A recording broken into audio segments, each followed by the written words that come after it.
Assalamualaikum warahmatullahi wabarakatuh. Saya Bima Albasmaja Furkon dari kelas 12 MIPA 2 dengan absen 6 ingin mempresentasikan hasil kerja saya, yaitu praktek biologi mengenai pertumbuhan biji kecambah.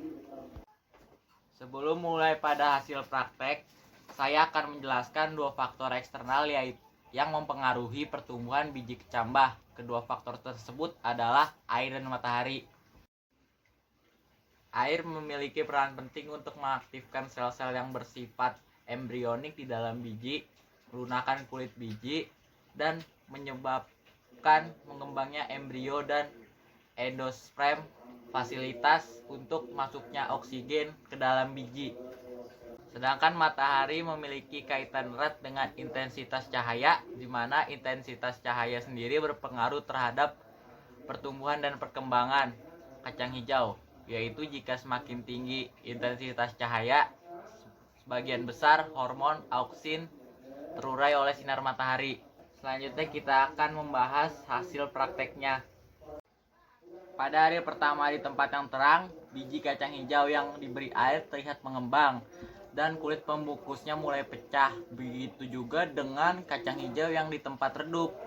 Namun kedua kacang hijau tersebut yang tidak diberi air tidak menunjukkan perubahan apapun.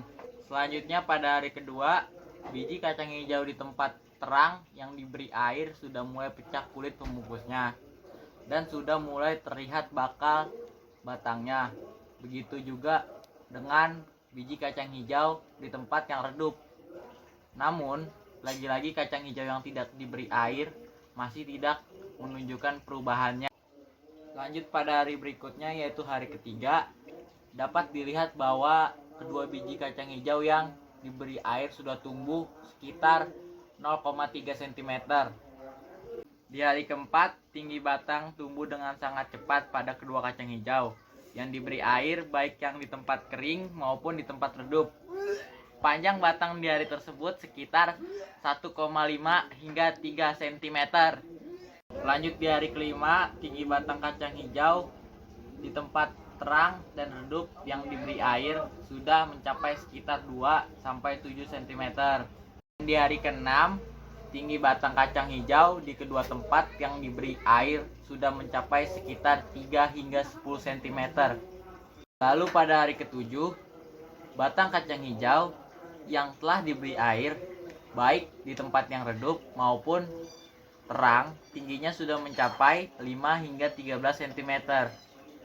Untuk kacang hijau yang tidak diberi air, tidak mengalami pertumbuhan sama sekali, baik yang di dalam ruangan maupun yang tidak di dalam ruangan.